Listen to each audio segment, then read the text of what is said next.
like the old mass meetings. We're here in all of our diversity. We're here in the human family.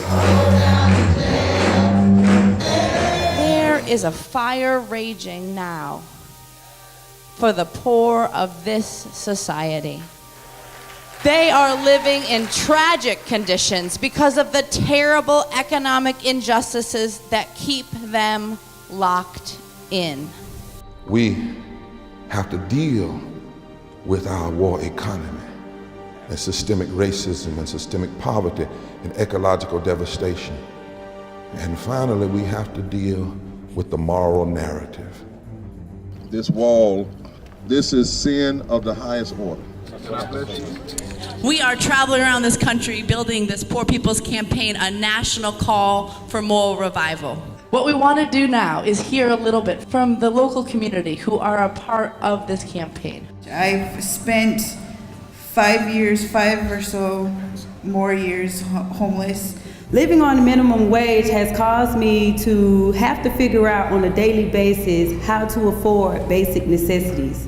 While the U.S. sends trillions abroad, my friends, family, and fellow veterans suffer the economic consequences of the war economy.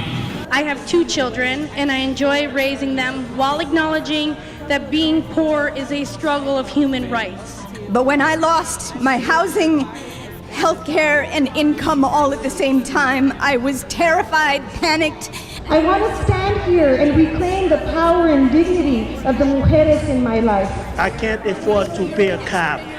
It was one thing to know that you didn't have water and you couldn't afford your water. It's a whole nother to find out that they shut off your entire community and none of you matter. And in the aftermath of climate change disasters, poor people and people of color are the ones to lose their homes. Who can't survive with $7.25? No parent in America should have to bury their children for lack of medical attention. Being poor is not a sin. Poverty is a sin. Being homeless is not a sin. Homelessness is a sin. That's right. We are the living reminder that when they went to throw out their white trash, they didn't burn it. But for those of you who attend a church and you have a choir, the choir is not up there giving that A and B selection before the pastor just because they're cute. The intended purpose is so that they can set the atmosphere, so they can make it ready for prophetic speaking. I'm on my way up. My mind is made up. I'm gonna hold my head up. Walking on in love. In that text, Jesus lays out a clear public policy agenda. The poor, the imprisoned, the brokenhearted, the bruised, the blind, the oppressed, and then all of the ones who've been made to feel acceptable. That's where the movement must focus, if it's led by the Spirit of the universe.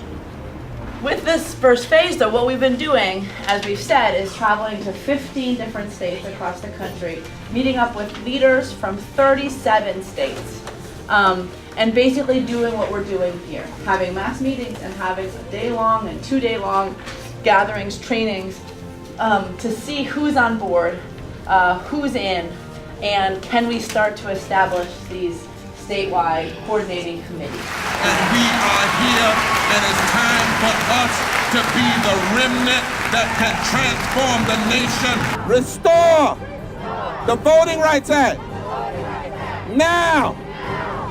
We are calling for a season of moral resistance, a season of organizing, a season of nonviolent, massive civil disobedience. There will be a movement that will break through the con and cut through the lies and bring people together to save the heart and the soul of this democracy and this world.